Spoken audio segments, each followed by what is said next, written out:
அவனுடைய இன்றைய நிலை ஒன்று இருக்கு இல்லையா, அதை வந்து விதியா சொல்றாங்க. அங்கிருந்து அவன் வாழ்க்கையை மாற்றிக்கொள்வதற்கு மதி தேவைப்படுது. ரைட்? இந்த இடத்துல அஸ்ட்ராலஜியோட பங்களிப்பு என்ன? What is the contribution? See, astrology என்ன சொன்னோன்னா, இந்த கர்ம வினைகள் எப்படி உங்கள் வாழ்க்கையில் எந்த ரூபத்தில் எந்த வீட்டு, அதாவது விச் பார்ட் ஆஃப் யுவர் லைஃப்பில் யார் மூலமாக வருதுன்னு சொல்லித்தரோம். ஸோ அந்த பாத்வேயை காமிக்கும். ஒரு சிச்சுவேஷன் நம்ம சால்வ் பண்ணுறதுக்கு அது அந்த சிச்சுவேஷன் என்னன்னு நம்மளுக்கு முதல்ல தெரிஞ்சிடணும். It is a problem identifying mechanism. So half the battle is won. So அந்த விஷயம் நம்மளால தெரிஞ்சோடனே அப்புறம் வந்து அஸ்ட்ராலஜர்ஸ்க்கு தெரிஞ்ச ரெமெடிஸ், தெரிஞ்ச வழிமுறைகள் சொல்லி கொடுப்பாங்க. தெரியறதுக்கு is only half the battle. ஆனால் அதுவே ஒரு மிகப்பெரிய சைக்கலாஜிக்கல் போனஸ் இருக்குது. ஏன்னா சில பேர் வந்து லெட்ஸ் சே டிரான்சிட் சார்ட்டில், அதாவது இந்த ஸ்கை சனி வந்து அவங்களுக்கு 12வது வீட்டில் இருக்கு வச்சுக்கோமே, அந்த டிரான்சிட்னால சில பேருக்கு வந்து அப்படியே பைத்தியம் பிடிச்சிருக்கிற மாதிரி ஒரு ஃபீலிங் வரும், இல்லை அப்படியே அடுக்கி வச்சுருக்காங்க ஒரு ஃபீலிங் வரும். இது ஏன் எதுக்கு எப்படின்னு தெரியாமல் உட்காந்துருப்பாங்க. அவங்க அந்த காரணங்கள் தெரியாத இருக்கிறதுனால அந்த பயத்தை, அதுவே பிரச்சனை வந்து இன்னும் பெருசாகும். So knowing astrology gives you number one psychological relief. What astrology can do to break the karma depends on the skill of the astrologer and the remedies they know. அந்த ராகு கேது அந்த 6 months once அந்த மாதிரி மாறும்ல, அப்போ உள்ளதுக்கும் அப்போ வந்து பார்க்கறது வந்து பிறந்தப்ப எழுதுற ஜாதகத்தை பார்ப்பாங்களா இல்லை இப்போ நடந்துக்கிட்டு இருக்கிற ஜாதகத்தை பார்ப்பாங்க? ஓகே, இது வந்து ஒரு மிக முக்கியமான கேள்வி. இந்த கேள்வி வந்து நீங்கள் யாராச்சும் ஒரு ஜாதகர் போய் பார்த்தீங்கன்னா வீட்டில் நீங்கள் இந்த கேள்வி கேட்கணும்.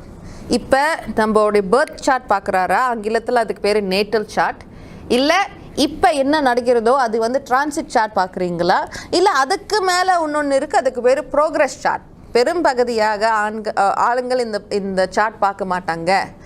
நம்மளுடைய ஆத்மா எந்த திசையில் நோக்கி போகுதோ இல்லையோ அது வந்து ப்ரோக்ரஸ் சார்ட்டில் காமிக்கும். அவங்க இந்த 3 சார்ட்டில் எந்த சார்ட் பார்க்குறாங்க, ஏன் மிட்ட 2 பார்க்காம இருக்காங்க நீங்கள் கேட்கணும்.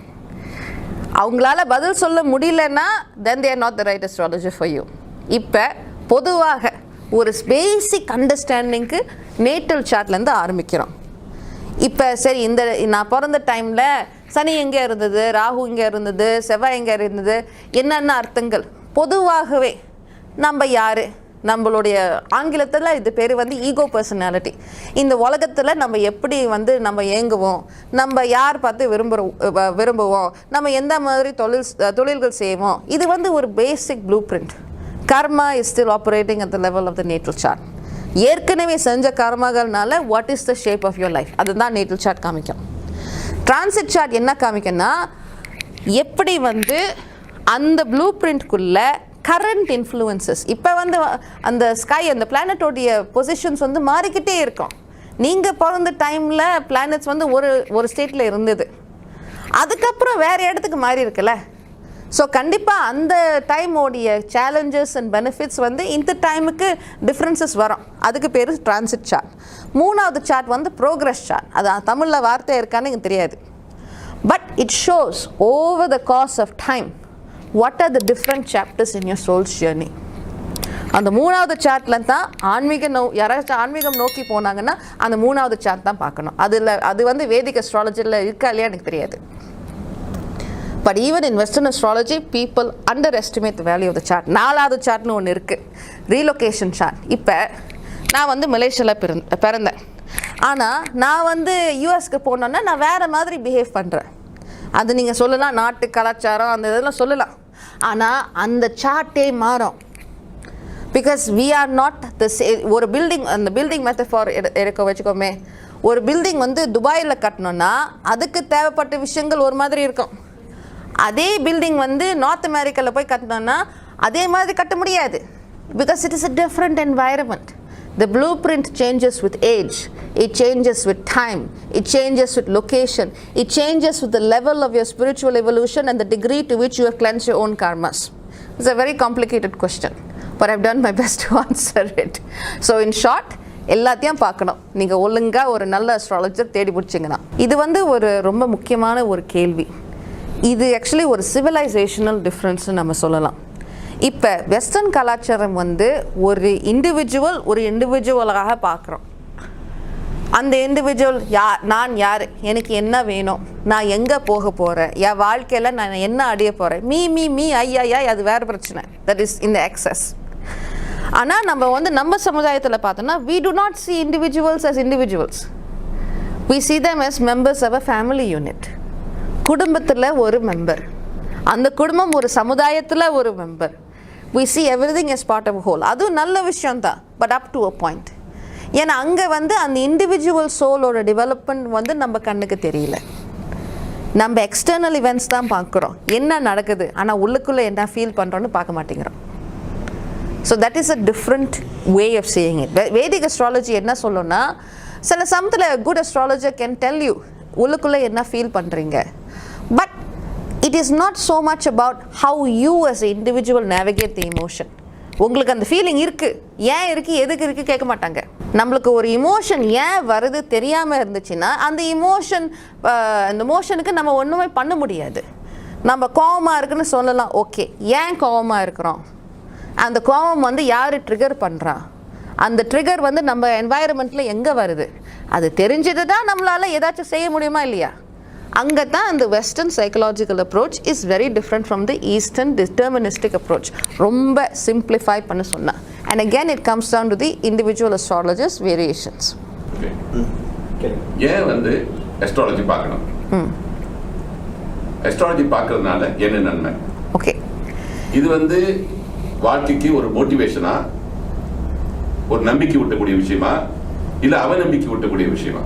ஓகே, இது வந்து ஒரு அஸ்ட்ராலஜராக உண்மையாக பதில் சொல்கிறதுக்கு கொஞ்சம் சிக்கலான விஷயம். ஏன்னா என்னுடைய கருத்து என்னென்னா, you don't need astrology. What you need is confidence in yourself and faith in God. அது என்னுடைய உண்மையான பதில். என்னன்னு, ஏற்கனவே நம்ம சமுதாயத்தில் ஆஸ்ட்ராலாஜிக்கல் திங்கிங் வந்திருக்கு, உலகம் பூரா வந்திருக்கு. இந்த சனினால் இது நடக்குது, ராகுனால இது நடக்குது, அதனால இது என்னவுமே பண்ண முடியாது. People have already fallen into the trap of deterministic thinking. என்னுடைய ஐடியல் உலகத்தில் யாருமே ஒரு அஸ்ட்ராலஜர் பார்க்க அவசியமே கிடையாது. Because they will have self knowledge and they will have self awareness. சில விஷயங்கள் வந்து நம்ம கண்ட்ரோல் பண்ண முடியாது, அது விதி. But astrology can help with 70% of that. 30% it is between you and the divine. இப்போ என்னுடைய ஐடியல் உலகத்தில் அஸ்ட்ராலஜி தேவையில்லைன்னு சொல்கிற, எப்படி சொல்கிற, அவளே உள்ள அஸ்ட்ராலஜர், அதுக்கு அஸ்ட்ராலஜிக்கு வந்து யூஸே இல்லைன்னு சொல்கிறாங்களா அப்படின்னு நீங்கள் கேட்கலாம். The truth is we have already been conditioned to sit in a box. அந்த பாக்ஸ்லேருந்து வெளியே வர்றதுக்கு அந்த பாக்ஸோடைய வால்ஸ் நம்ம எப்படி கட்டி வச்சிருக்கிறோம். And by understanding the architecture of our mental constructs, we can break through them. Some people do not need astrology. சில பேர் என்கிட்ட வருவாங்க, நான் அப்படியே அழகாக திருப்பி விட்டுறேன், உங்களுக்கு தேவையில்லை, நல்லா தான் செய்கிறீங்க, உங்கள் இன்ட்யூஷன் நல்லா வேலை செய்யுது, நீங்கள் வந்து எந்தெந்த டைமில் எங்கெங்கே போகணுன்னு உங்களுக்கே தோணுது, நானே சொல்லிடுவேன். And I don't work with clients like that because it's a waste of my time and their time. But யாருக்கு astrology தேவைப்படுதோ, it is people who have already fallen into that thinking. அவங்க மேலே அவங்கள ஏற்கனவே எங்கேயோ ஏதோ ஒரு காரணத்தினால, whether it's astrologers themselves, whether it's religion, they have lost faith in their ability to handle the situation. It might have even come from their parents or their school or their family or the idea of vidhi. Idan taliyirudhu. When a person feels helpless, they need a rope to pull them out of the pit. And that is why astrology is useful. For a person who is not in that pit, you don't need it. Simple. Astrology படிச்சவங்க எத்தனை நன்மை அடைஞ்சிருக்காங்க? I would say I have a success rate of 90%. The 10% who are not successful with me, either I have looked at the case and said, this is beyond my expertise. இது எனக்கு மேலே அப்பால் பட்ட சக்திகள், நீங்கள் வந்து இந்த ஞானியோ இந்த சேண்டோ இந்த கோயிலுக்கு போங்க, என்னால் செய்ய முடியாதுன்னு அது சில கேசஸ் இருக்கும். ஆனால் பெரும்பகுதியாக என்னால் ஹெல்ப் பண்ண முடியாத கேசஸ் வந்து அவங்களுக்கு விஷயம் கொடுக்கலாம், ஆனால் உண்மையாகவே அவங்க வந்து தன்னுடைய வாழ்க்கையில் மாற்றம் உண்டாக்க வேணான்னு ஒரு முடிவில் இருக்காங்களே, the people who don't want to change, அவங்களுக்கு தான் நன்மைகள் இல்லை. But for the most part, overwhelming majority of cases see an instant shift after they have a session with me. ஒரு 15 மினிட்டில் அவங்க வாழ்க்கை வந்து ஒரு மாதம் 2 மாதம் இல்லை, 1.5 வருஷம் to 2 years எப்படி வந்து அவங்க வாழ்க்கை வாழணும், என்னென்ன விஷயங்கள் செய்து அவங்களுக்கு நன்மைகள் வரணும், என்னென்ன விஷயங்கள் செய்யாதது நல்லதுன்னு ஒரு 15 மினிட்ல என்னால் ஒருத்தவங்க ஜாதகம் பார்த்துட்டு அவங்க 1 மாதத்துக்கு 2 மாதத்துக்கு இல்லை, 1 வருஷம் அல்லது 2 வருஷத்துக்கு என்னென்ன செய்யணும் என்னென்ன செய்யக்கூடாதுன்னு என்னால் சொல்ல முடியும். அந்த விஷயமே வச்சுக்கிறது அவங்களால அந்த 15 மினிட் செஷன்லேயே தன்னுடைய வாழ்க்கை முழுசாக மாற்றி அமைக்க வைக்க முடியும் நான் பார்த்துருக்கேன். So all I need is time and a person who is willing to do the work. willing to do the workன்றீங்க, அவங்க என்ன செய்யணும்? இப்போ உதாரணத்துக்கு இந்திய முறையில் வந்து அவங்க நீங்கள் கோயிலுக்கு போங்க, இந்த பரிகாரம் செய்யுங்க, அந்த பரிகாரம் செய்யுங்க, இல்லை பூஜைகள் செய்யுங்க அப்படின்னு சொல்கிறாங்க. இது இந்த வழியில தான் அவங்களுடைய தோஷங்கள் அல்லது அவங்க என்ன செய்யணும் அந்த செயல்கள் வந்து அந்த மெத்தட்ல இருக்கு. இப்போ நீங்க சொல்லக்கூடிய செயல்கள் என்ன மாதிரியான செயல்கள், என்ன செய்ய சொல்லுவீங்க அவங்கள? ஓகே, லெட்ஸ் சே இங்கே வந்து ஒரு மிகப்பெரிய எக்ஸப்ஷன் ஒன்று இருக்குது. மீன ராசி வந்தோடனே இல்லை 12வது வீட்டுக்கு வந்தோடனே அந்த விஷயத்தில் வந்து மெயினாக நம்ம வந்து இறை சக்தி மேலே நம்பிக்கை வச்சுக்கிட்டு நம்ம நோக்கி போகணும். அது வந்து ப்ளஸ்ஸோ மைனஸ் வரலாம், அது வந்து ஒரு மிக்சராக இருக்கும். ஆனால் மித்த ஹவுசஸ் மித்த ராசிகளுக்கு நம்மளுடைய மதியனால் எது வேணாலும் நம்ம வெல்லலாம். இது என்னுடைய நம்பிக்கை, இதுவும் நான் பார்த்துருக்கேன்.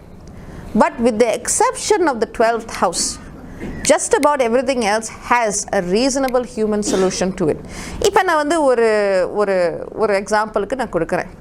Let's say somebody has Sagittarius in the 6th house. Now தனுஷ ராசி வந்து 6வது வீட்டில் உட்காந்துருக்கு வச்சுக்கோமே. That person is likely to have a lot of sciatica issues, a lot of issues with the joints, issues with movement, or that person might be overworking themselves in a field that deals with philosophy, education, religion, astrology, something like that.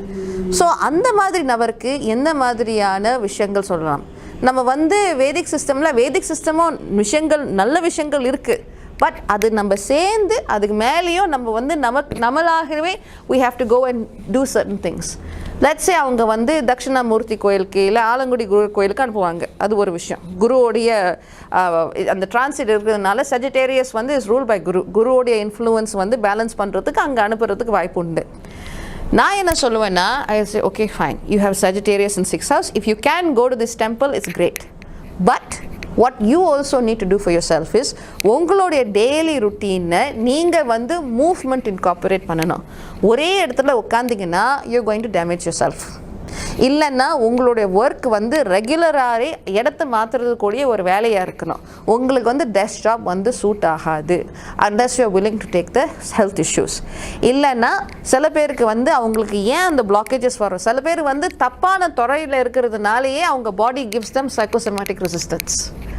சில பேருக்கு வந்து depending on the ஜாதகம் itself, I say நீங்கள் தப்பான துறையில் இருக்கீங்க, இந்த நாள் தான் உங்கள் பாடி உங்கள் கூடிய கோஆப்ரேட் பண்ணலை, நீங்கள் வந்து இந்த வழிக்கு நீங்கள் வரணும்.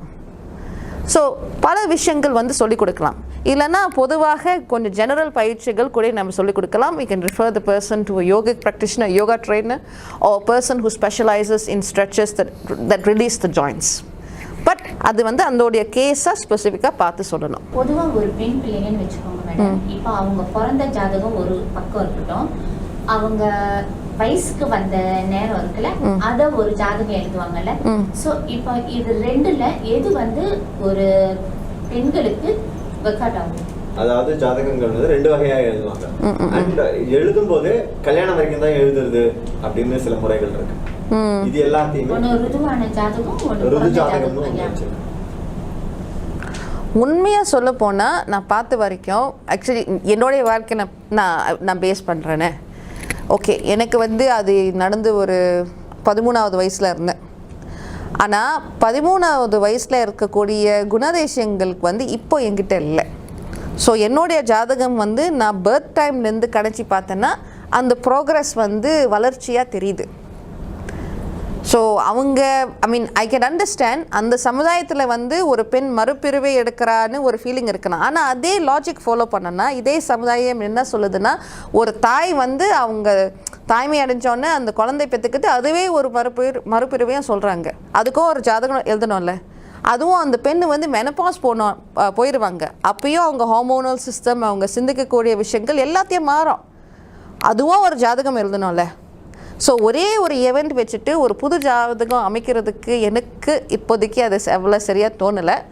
பட் இது வந்து ஒரு லைக் மேரேஜ் டேட்டோடைய ஜாதகம் பார்க்குறோம்ல, அது வந்து ஒரு முக்கியமான விஷயம். ஒரு பெண்ணு வந்து வயசாடியறா, அதுவும் ஒரு முக்கியமான விஷயம். ஒரு பெண்ணு வந்து புள்ள வைக்கிறா, that is a important date in her life. ஆனால் அது பேஸ் பண்ணிவிட்டு ஒரு புது வாழ்க்கை உருவாக்குறது நம்ம ஏற்றுக்க முடியாது. Only because women go through rebirth so many times in their lives, from menstruation through each childbirth to menopause. We cannot be writing a new jadagam each time because I don't feel that human beings are wired that way. But that is my personal view.